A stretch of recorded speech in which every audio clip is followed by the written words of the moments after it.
gonna get started. People was late. I turned it off because I wasn't sure if it was on public or whatnot.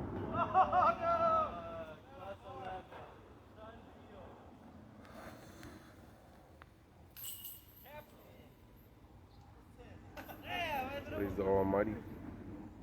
All you YouTube people, appreciate you.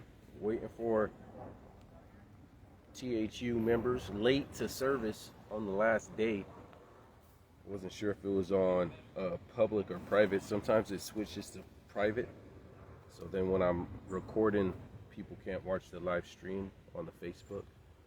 So, but I'm gonna get started without them. Apparently their time's off. Everyone's late. Everyone's late today. I don't see how that works on the last day. Praise the Almighty nonetheless.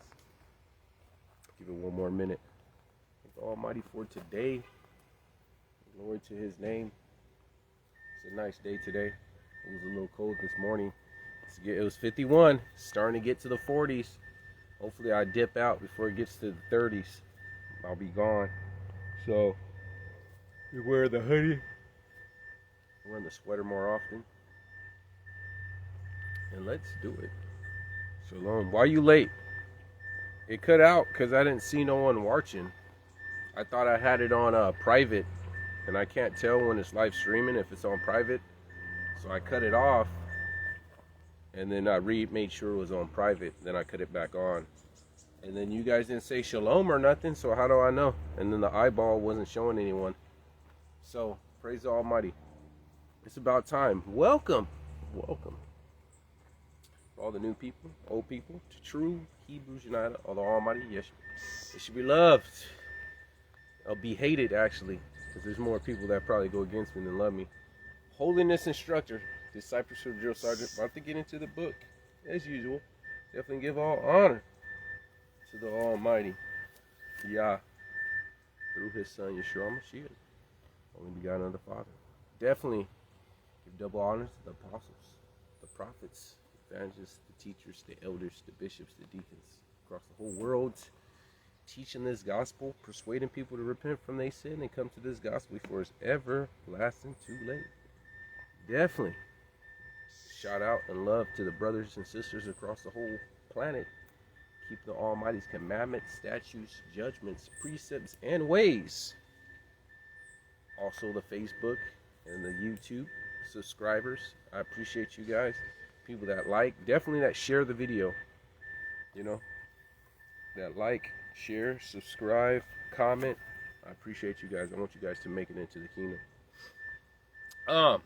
Feast of Ingathering finished up. We are in day 8, the Sabbath after the feast of Ingathering. So praise the Almighty, we made it. All days. Thank you, Almighty. I didn't get no feedback on praying for false ministers. I was hoping that you guys could give me some feedback on what's your guys' view on it for yesterday's service and whatnot. Yesterday's couple scriptures I handed out. So, praise the Almighty. There's a lot of people late. Brother Vince, where you at? Sister Gia, where you at? Late to service. Late. So, with all that said and being done, let's let the fingers do the walking and the scriptures do the talking. Give me Leviticus chapter 23. Leviticus chapter 23. I'm going to start at verse 34. I'm going to read this again because it's Feast of Ingathering. So let's get it. Shalom. Okay, she's on the mic. Shalom. Speak unto the children of Israel on the 15th day of the 7th month. That shall be a feast of tabernacles, 7 days. Unto the Almighty. On the first day you shall have a holy convocation. You shall do no silver work therein. 7 days you shall offer an offering made by fire unto the Almighty. And on the day, which is today, shall be a holy convocation, which we meet up today on time. And you shall offer an offering made by fire unto the Almighty. Is a solemn assembly. You shall do no silver work therein. That's why I'm taking today off, and all the children of the Most High take today off as well. These are the feasts of the Almighty, which you proclaim to be holy convocations, to offer an offering made by fire unto the Almighty, a burnt offering, a meat offering, a sacrifice, and a drink offering, everything upon its day. Besides your Sabbaths of the Almighty, besides your gifts, besides all your vows, and besides your free will offering, which you give unto the Almighty. Also on the 15th day in the 7th month, when you have gathered all the fruit of the land, you shall keep the feast of the Almighty 7 days, and the first day shall be a Sabbath, and the 8th day shall be a Sabbath, which is today again, as well. And you shall take unto you on the first day broods of goodly tree branches, and palm trees, and broods of thick trees, and willows of the brook, and you shall rejoice before the Almighty your Yah 7 days, and you shall keep the feast unto the Almighty 7 days in a year, and it shall be a statute forever in all your generations. You shall celebrate it on the 7th month. You shall dwell in booths 7 days. All that are Israelites shall dwell in booths. That your generation may know that I made the children of Israel to dwell in booths when I brought them out of the land of Egypt. I am the Almighty your Yah. So, to all the people that made their booth, much appreciated. Praise the Almighty. You guys did it. You guys didn't use an excuse to making your booth. But it's the Feast of Ingathering. You thank the Almighty for the harvest that you got at the end of the year. Now, we know not every person was a farmer because, you know, you just can't, everyone can't be a farmer. Some people are tent makers. Some people are ironsmiths. Some people are carpenters and masons and whatnot. So we obviously know, you know, you give of the increase at the end of the year. And the Almighty given us this to thank Him for the harvest. And the sinners have Thanksgiving, which is their false pagan day, to worship the goddess of harvest. If you look up Thanksgiving, it had nothing to do with Native Americans.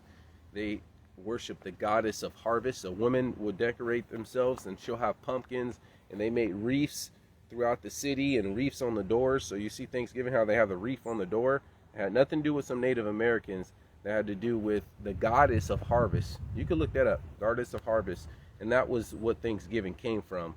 So they had their pagan day to thank their goddess for the end of the year harvest. And we have a holy day where we thank the Most High, creator of heaven and earth, for the harvest we get at the end of the year. So I wanted to deal with the Feast of Ingathering once more from a different aspect. And hopefully it challenges you guys to consider and to think. So go ahead and give me a little recap. So dealing with Feast of Ingathering, we dealt with blowing the trumpets when I taught on the Feast of Trumpets, and how the Almighty is going to blow these trumpets, and at the sound of the last trump He's going to come and get His saints, and it's not no rapture or whatnot. And we dealt, all you guys are late, by the way, on the last day too. How you going to be late on the last day of the feast? But anyways, so the blowing of the trumpets and the gathering of His saints. And so Feast of Ingathering, we dealt with that. So we're going to recap, just a little recap on that, and then let's go further. Give me Matthew 23, verse 29.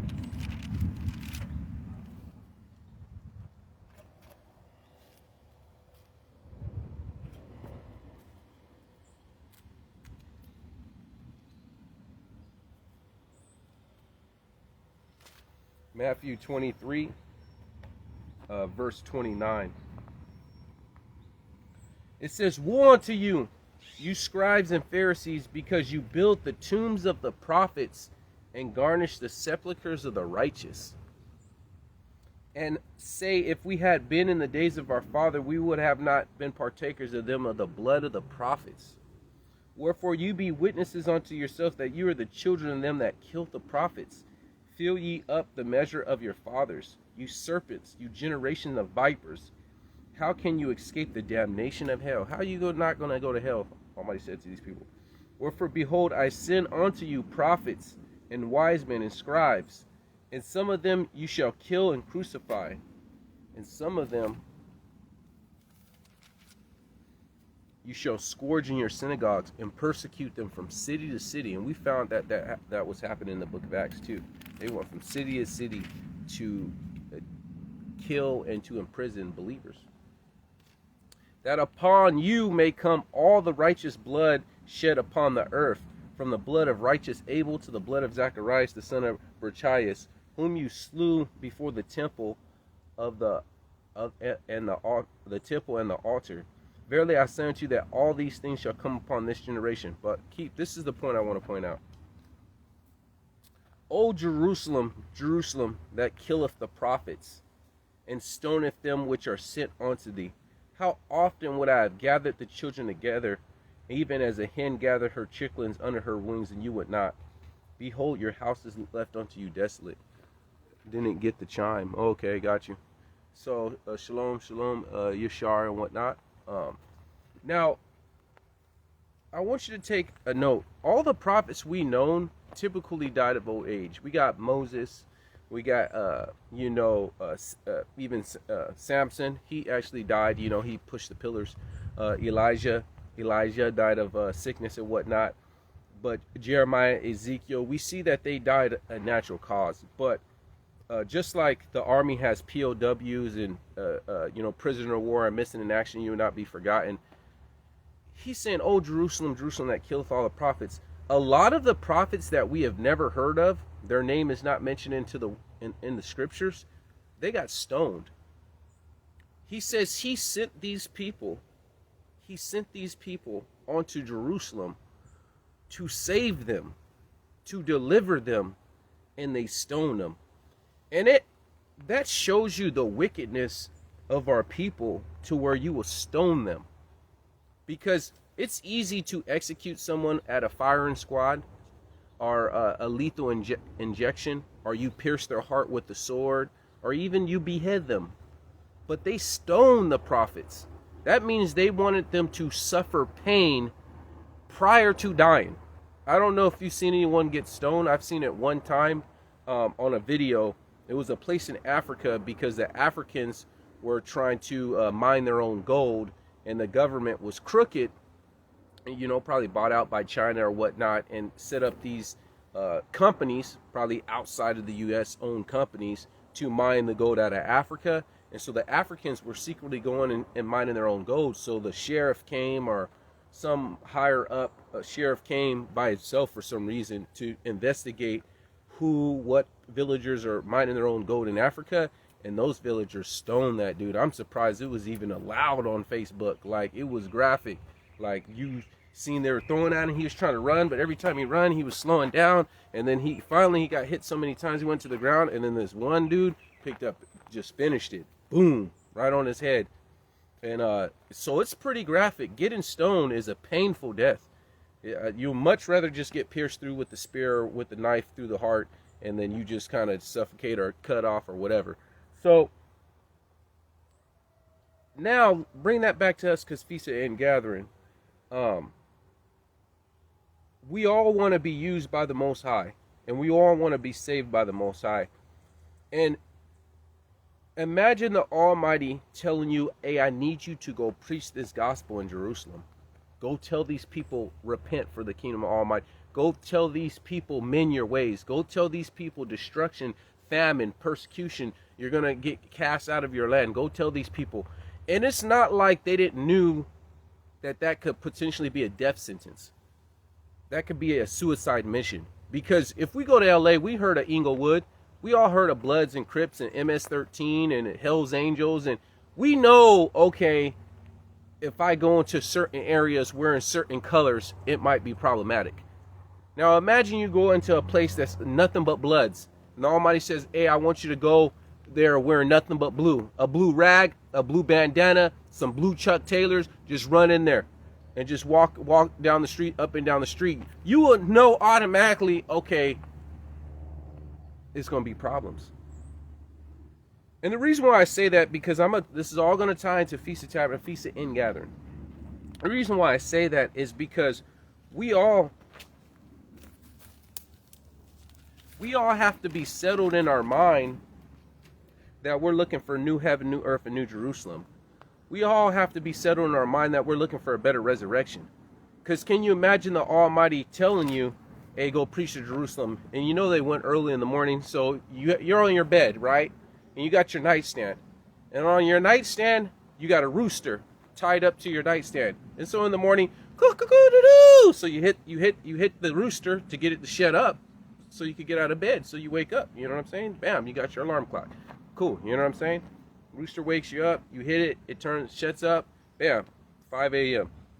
You know there's a high probability that if I go do the Almighty's will, that not only they'll kill me, that they will stone me. But you say, "Nevertheless, not my will, but thy will be done." Because they were always looking for a better resurrection. And then if they were faithful unto death, see, everyone, I'll deal with that right now.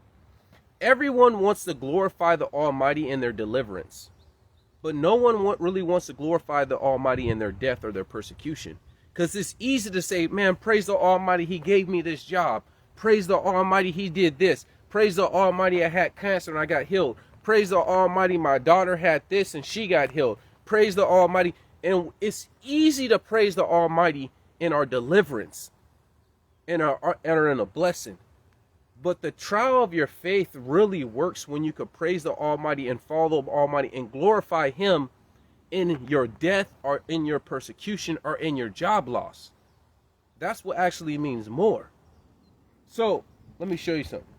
Give me Hebrews chapter 1. Hebrews chapter 1. Chapter 11, I'm sorry, Hebrews chapter 11.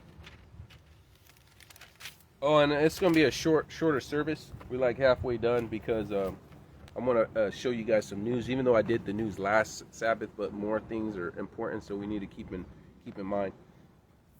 Hebrews chapter 11, verse 1. Now faith is the substance of things hoped for, the evidence of things not seen. So now let's go to verse 27. It says, by faith he forsook Egypt, not forbearing the wrath of the king he endured, and seeing him who is invisible. Through faith they kept the Passover and sprinkled the blood, lest he that destroyed the firstborn should touch them. By faith they passed through the Red Sea in the dry land, which the Egyptians estrayed doing and were drowned. See, all these are deliverance. All these are blessings. Shalom, Jamie. By faith the walls of Jericho fell down, and they were compassed about 7 days. By faith the harlot Rahab perished not with them that believed not, when she had received the spies in peace. And what shall I say more? For the time will fail me to tell me of Gideon and Barak and Samson and Jephthah and David and Samuel and the prophets, who by faith subdued kingdoms, wrought righteousness, obtained promise, stopped the mouth of lions like Daniel, escaped the violence of fire, Meshach, Abednego and them, escaped the edge of the sword, out of weakness were made strong, and violent and the valiant in fight turned the flight of the enemies of the aliens, who received their received their dead raised to life, and others were tortured, not accepting deliverance, that they may obtain a better resurrection. See, some will glorify the Almighty in their deliverance, but some will glorify the Almighty in their death. It says they were tortured, not accepting deliverance. Let's keep going. And others had trials of mocking and scourging, and yea, even more of bonds and imprisonment, like the FEMA camp some people may go to later on if they refuse to line up and they refuse to take the mark. They were stoned. They were sawed asunder. Now you get your foot sawed off, and they say, hey, we'll let you go if you serve our gods. If you serve, I'm not even going to mention these false gods. They said they didn't accept deliverance. Just go ahead and cut off my other leg.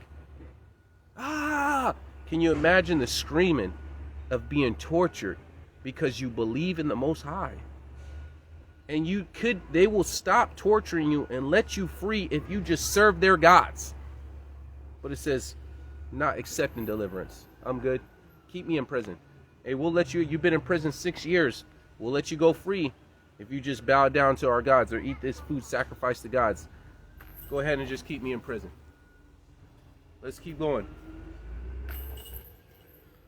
They were sawed asunder, were tempted, were slain with the sword. They wandered about in sheepskins and goatskins, being destitute, afflicted, and tormented. The world was not worthy. They wandered in deserts and in mountains and in dips and in caves. And that's going to happen. We're going to flee to the wilderness when persecution pops off. That's why you need to get out of Babylon. But let's keep going. All these having a good report, retained through faith, received not the promise. They didn't get the Ruach HaKodesh. Almighty having provided some better things for us, that they without us should not be made perfect, because they didn't have the Ruach HaKodesh. These people did this without the Ruach HaKodesh. The Almighty has made it to where there is no excuse but to go all the way. Because you can't say, oh, well, Daniel could stand strong because, look, you protected him from the lions. And in Meshach and Abednego, yeah, that's easy for him to say, man, you delivered him, you delivered him from the fiery furnace. And you helped out David. Everywhere David went, you helped out him, but I'm suffering. What about the ones that were sawed asunder? That glorified me in their death? That the Almighty got the glory to where they got sawed asunder. And they were tempted for freedom and to be let through, but they chose, it says, not receiving deliverance. They chose to stay in adversity rather than to be freed. So no one is without excuse why you can't live holy and live righteous.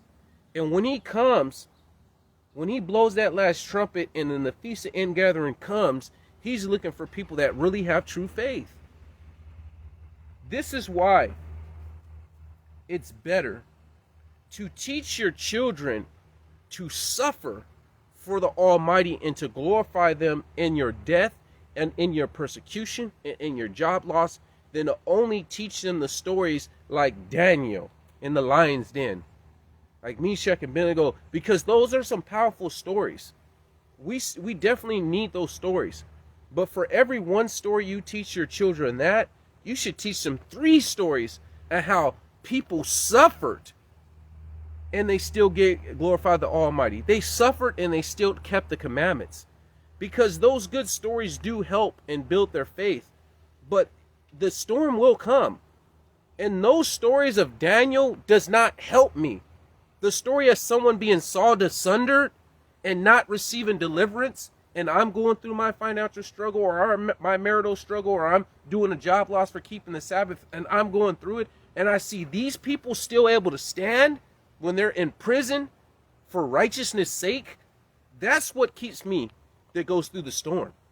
It's not the Daniel in the lion's den. It's not none of those. It's not, oh, Elijah called fire and brimstone, or Samson was able to destroy a whole bunch of people with the ox bone and whatnot. Yeah, that's cool. But what I'm going through ain't what Daniel's going through.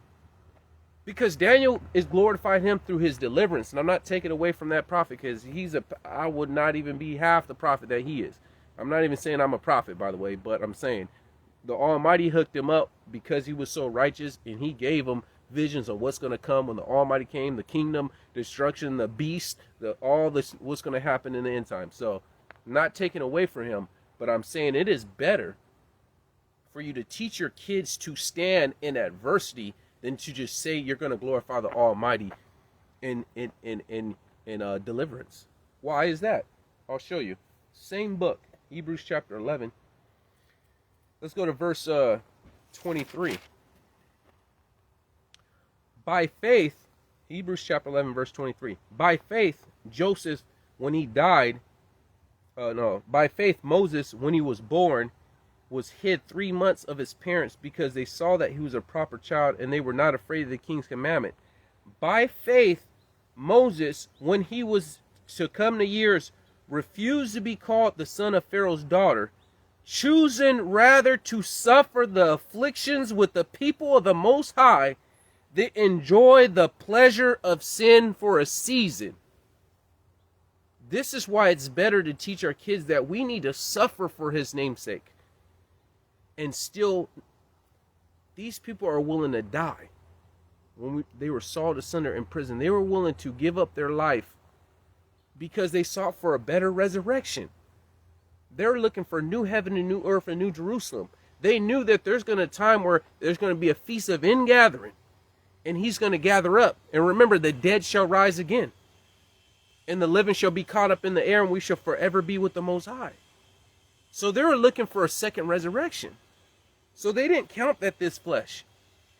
They knew, they had true faith, to where knowing that I could go to prison for the rest of my life and never come out because I refuse to take a mark, I refuse to get something injected in me, I refuse to do these things. If I have to lose my job, if I have to lose relationships with my friends, if I have to lose anything, I'm looking for the feast of ingathering. I'm looking for the time where the Almighty is going to gather his saints. Whether living or sleeping, he's going to gather his. I'm looking for the feast of ingathering. But let's keep going. Let's get some shout outs. Did she send the shout outs? Uh-oh. Where's my shout outs at? She didn't send the shout outs. All the people that watched the last couple of service, shout out to you guys. I don't know who watched it, but anyone who's seen yesterday's service, shout out. Love you guys. I want you guys to make it in. Give me Luke chapter 17. Luke chapter 17, verse 1.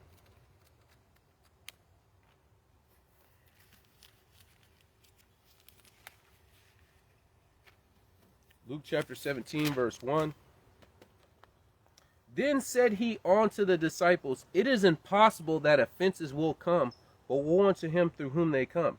So the Almighty is letting us know that it's impossible that offenses will come. Now we have the things that happen in our everyday life, whether being frowned upon because we believe and people look at us different. People don't want to be around us. You work in the office and they know you believe and you don't cuss and you don't drink and they feel condemnation. They just don't like being around you because you're a believer, whatever, right? We have those. But when, let's say if we're alive during some of these things in Revelation, which I believe we're right around the corner. I definitely believe it'll be in our lifetime. I don't know how long I'm going to live, but I believe it'll be in this generation. I'll say that. In the next 50 years or less. I think so. The man of sin will pop up on the scene. I am not prophesying, by the way. So, when this man of sin sets up, it says he's going to make war against the saints.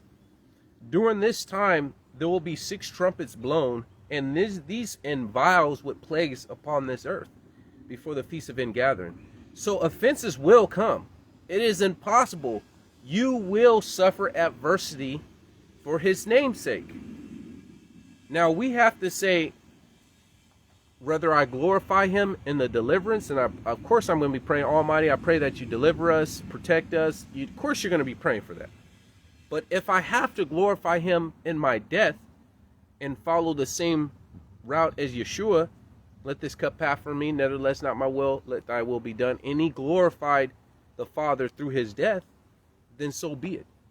And really having that mindset, because we're looking for the resurrection. We're looking for the feast of ingathering. Now, give me Matthew chapter 7.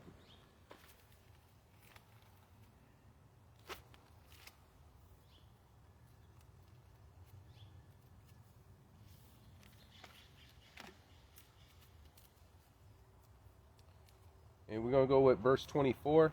Matthew chapter 7, verse 24. Therefore, whoso heareth these sayings of mine, and doeth them, I will liken him unto a wise man that built his house upon the rock. And the rain descended, and the floods came, and the winds blew and beat upon the house, and it fell not, for it was founded upon the rock. And everyone that heareth these sayings of mine, and doeth them not, shall be likened unto them as a foolish man, which built his house upon the sand. And the rain descended, and the floods came, and the winds blew and beat upon the house, and it fell, and great was the fall. Now, my main point that a lot of people miss is, whether you hear his sayings and you do not obey them, or whether you hear his sayings and you do obey them, the storm is going to come. Regardless, the storm is going to come, and we need to be able to stand. We'll need to be able to stand strong. And if these prophets, that is sad that I wish, like, David's mighty men were mentioned, but I will hope that these prophets that got sent to Jerusalem that have no name in the scriptures, the no-name prophets that gave it their all, will be named in the kingdom, that we get to know those prophets. They probably weren't major prophets. They weren't prophets enough to write scripture or to be, mentioned, but it takes a lot to say, go preach, and it's a suicide mission. And you're going to get stoned for doing the will of the Almighty and living righteous and keeping the Almighty's commandments. And you say, not my will, Almighty, let your will be done. My will is not to get stoned. That's my will. But if you want me to go to Jerusalem and preach this and tell these people to repent, and they're going to be stiff-necked and hard-hardened, and they're going to stone me because of this, let your will be done. Let your will be done. We've seen that happen to Stephen in the book of Acts. So, Matthew chapter 7, verse 24 shows us that The storm will come. And we decide how we deal with this. In the Feast of Ingathering, for us to make it into eternal life, we have to go through these storms. Just the 6 trumpets alone with food and a water shortage, that alone. Look what happens to Europe when it doesn't have gas. They're protesting. The price of food's going up. There's like 100 kids going through someplace, I think in Pennsylvania or something. 100 kids just went in and just ransacked the store. Just ran all in. I don't even know how they gathered 100 kids out of high school or whatnot. They ran in and just raided. There's going to be a lot of stuff going on with a lack of food and water. I guarantee you. When poverty sits in, so does crime. Let's keep going. Give me Revelations 21, verse 1.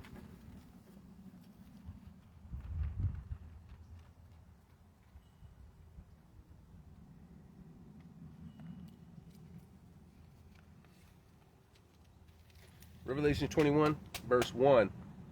And I saw a new heaven and new earth, for the first heaven and the first earth were passed away, and there was no more sea. And I, John, saw the holy city, New Jerusalem, coming down from the Almighty out of heaven, prepared as a bride adorned for her husband. And I heard a great voice out of heaven saying, Behold, the tabernacle of the Most High is with man, and he will dwell with them, and they shall be his people, and the Almighty shall be with them, and he shall be their Yah, their Almighty. So, that's what we're looking forward to. But before this happens, we have to deal with the 7 trumpets. We have to deal with the vials. We have to deal with the plagues. Before we can get to the promised land and new heaven, new earth in Jerusalem, we have to get through the fire or through the storm. And the only thing that's going to get us to Feast of Ingathering, when he gathers us and brings us to new heaven, new earth in Jerusalem, is our faith need to be strong. It says, build up your most holy faith, pray in the Ruach HaKodesh.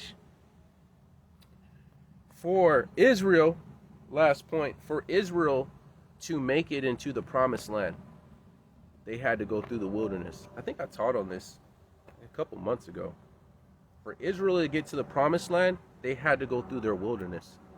And for us to get to the last trumpet in the Feast of Ingathering, we have to go through ours. Now, how are we going to glorify the Almighty? I don't know. I will pray, me being selfish, I will pray that none of the brothers and sisters at True Hebrews United have to die early. That all of us will be alive when the Almighty splits those clouds and comes at the sound of the last trump. You know? Of course I'm going to be praying for that. It says pray that the Almighty, may deliver us from these things.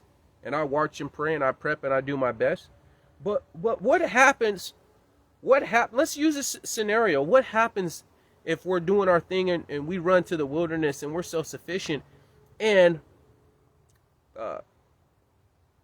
your kid gets bit by a scorpion or by a snake or something, and the only way you go to a hospital, and you go to the hospital, but you don't have the mark of the beast. So are you going to watch your kid die? Or are you going to go ahead and submit to Satan? These are these situations that could easily happen when you don't prep and buy your penicillin and you get cut and you have an infected wound, and before that goes into the bloodstream, and I forgot the word for it, when an infected wound goes into your bloodstream and it kills you, and because you're not a prepper, you don't have your amoxicillin and your penicillin and your cefacillin or whatnot. I can't pronounce all the words, which I hope you preppers should be doing. And you need to go to the hospital. But all the hospitals is under Satan's rule. So do you watch your loved one die for his name's sake? We need to have faith in the Most High. No matter what happens, we stand. Because even if you make the right choice, which I don't know if I'll get the stripe and some. If you make the right choice and do not submit to Satan, right? And you have to watch loved ones pass away. We see in Hebrews chapter 11, they didn't accept deliverance. They suffered the afflictions with the people of the Almighty, then enjoy the pleasures of sins for the sea. Enjoy the pleasures, I take this mark and I could buy and sell. I take this mark and I could get access to hospitals and I could do this. I don't need to enjoy those pleasures then. Those luxuries I just don't have. Those things I just don't have. Because I'm seeking the Most High and I'm looking for a better resurrection. This flesh is just temporary. I'm just getting judged for what I do in this flesh. I know the life that I live in this flesh, it says corruption must put on incorruption. Immortality must put on immortality. I know that this will not make it in, this right here will not make it into the kingdom. We're going to be changed and we're going to put on immortality. And that's the difference. That's the difference. So I hopefully, you know, as the Feast of Ingathering closes and we get ready for the Passover in a couple months, 4 or 5 months or whatnot. But I hope, you know, we consider that the Almighty Feast of Ingathering, he's going to gather his people. And he's not gathering lukewarm people. He's not gathering people that's kind of like double Dutch, where they kind of jump in and jump out and whatnot. He wants people going all the way. Either we go all the way into the kingdom or you go all the way to the lake of fire. You know? So, we're going to get into the news, but with all that said being done as far as that part, give the Almighty a hand clap. Shalom. Let's get into some news now.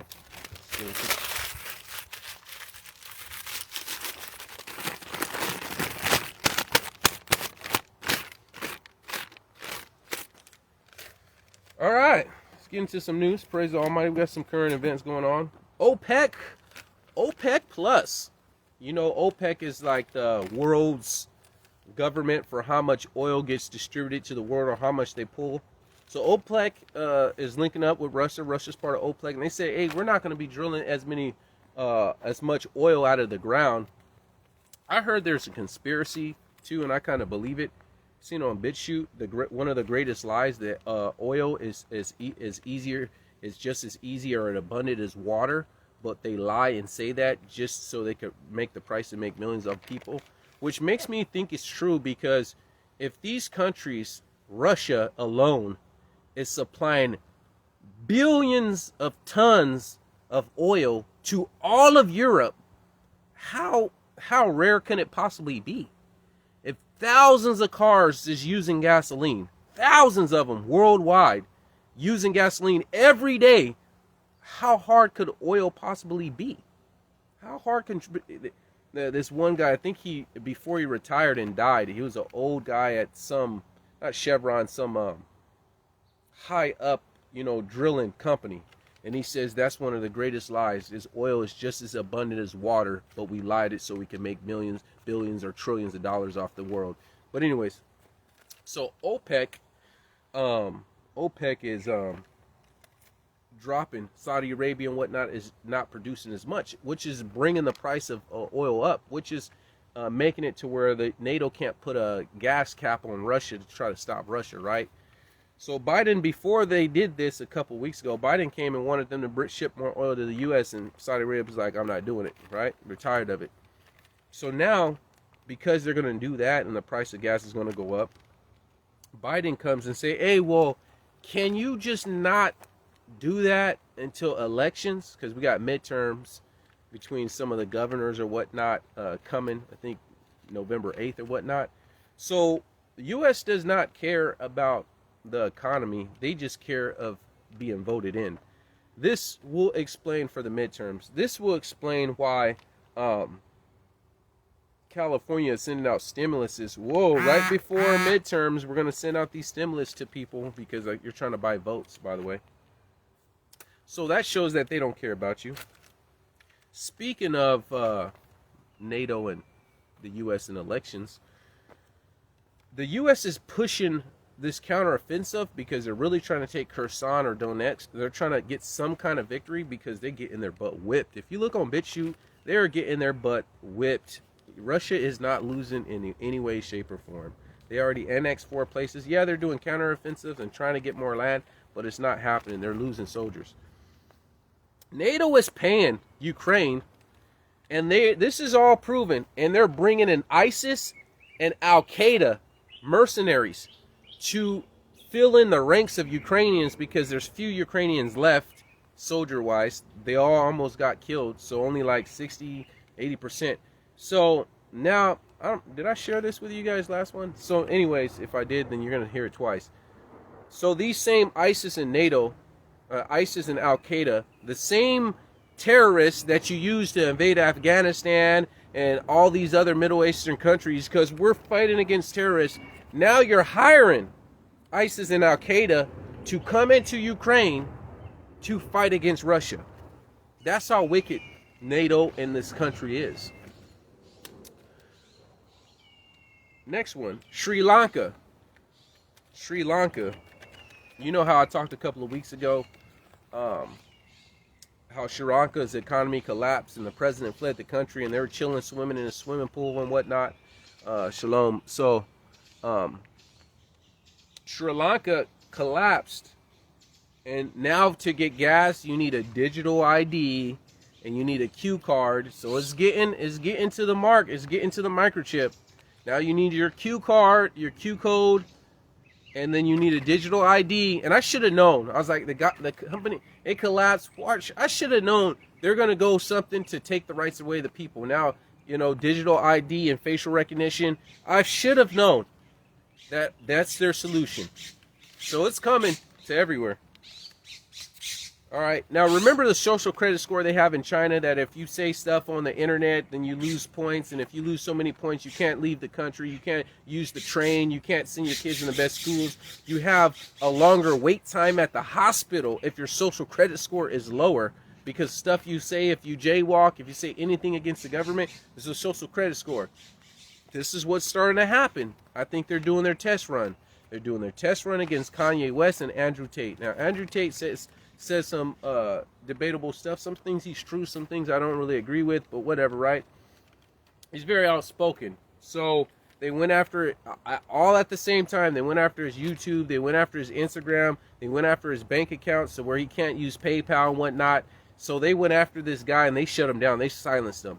And this is what I'm getting to. With Kanye West, JP Morgan, and I think Chase Bank froze the account. They froze his PayPal account and Instagram, Twitter, and whatnot. And he showed, Epstein, when they showed Epstein could be molesting kids, JP Morgan didn't shut down Epstein's account. Kanye West talks about the Jews or whatnot. They shut down his stuff quick.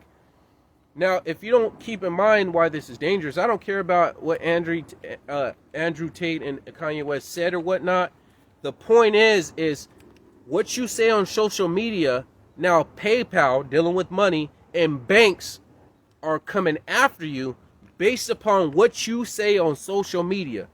And that is pretty much a social credit score.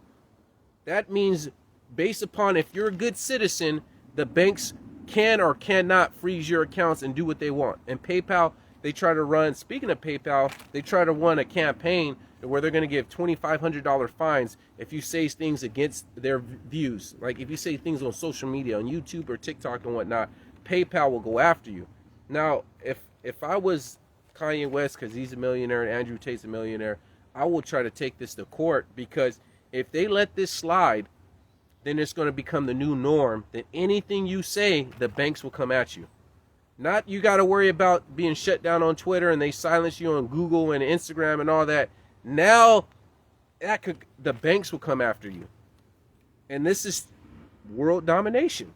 This is one step closer to New World Order, one world government, and you better not rise up or have any kind of different view than what we tell you do. If you don't believe our lies, then we'll shut your bank down.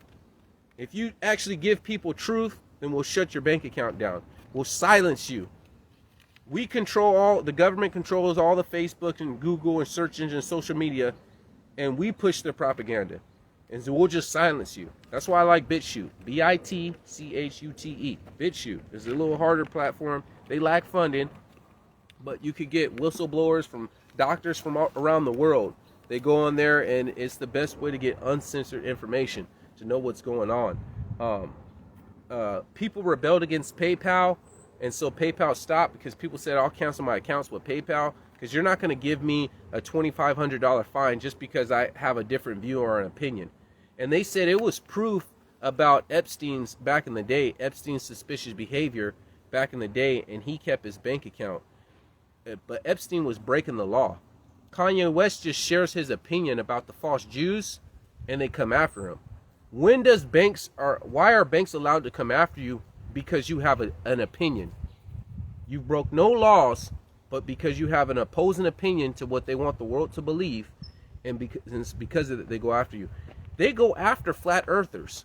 Like, you would think people saying the earth is flat and they put out proof on it and they show proof about the earth being flat. Why would you go after flat earthers? Because the whole world looks at flat earthers as cuckoo for Cocoa Puffs, right?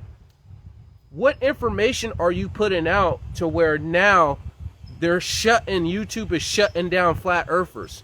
Or maybe they're speaking some truth of how NASA be lying, and NASA is with Masons and with the occult. Maybe there's some truth behind some of these things they're saying. Like Idaho is as flat as a pancake, and they did a digital thing between Idaho and a pancake, and Idaho actually has a less elevation than an actual pancake, and that's for miles. And they did a study, and there's no curvature. You know what I'm saying? Or when people say, all right, from here to here, according to what they say, there should be this much drop in curvature. You know what I'm saying? Or when they ask, this is a good one. This guy goes on planes, and he asks random questions to pilots. And pilots kind of get what they're saying, and they want to tell the truth, but they don't. They say, hey, man, so we're flying. When you fly from here to here, do you have to keep dipping down for the curvature? Because essentially, if you're 1,500 feet above sea level and the earth is round, then for you to stay 1,500 feet above sea level, you got to actually account for the curvature. And all the pilots don't really understand the question he's giving them. They're like, nah, we don't keep dipping the plane down to account for the curvature. No, we just drive straight. We just fly straight. And then, but they don't even know why he's asking that question to the pilots, because sometimes you can see the pilots when you get on the plane. I see them, they're like right in front, and they get this. They usually say hi to every person going on their flight and whatnot. The good pilots do, whatnot. So they're shutting these people down. It's going to get real tight to get truth. You say something, but it'll be a matter of time before True Hebrews United gets shut down, probably in the States or whatnot, or they shut down the YouTube. That's why I want to get my own website, so it won't matter, have my own domain and do my own thing. But by the time that comes, you guys should already be out of Babylon. All the people that know about getting their passports and really doing the right thing, you should already have your stuff set up. So if you're still in the land, maybe you just heard and ran into me, that's different. But the people that know about True Hebrews United, know what we're about for years and years and years, you should already have your stuff somewhat together. You might not be 100% self-sufficient. I'm not 100% self-sufficient. You know what I'm saying? We got land and we're doing some stuff, but to last a good 3.5, 7 years, we're trying to get to that point as well. But it's coming. It's coming. If they let the Kanye West and the Andrew Tate slide, and there's no lawsuits against that, against constitutional rights and banking and all that stuff, then get ready. So, with all that said and being done, keep standing. Don't drop standards. Give the Almighty a hand clap. Shalom.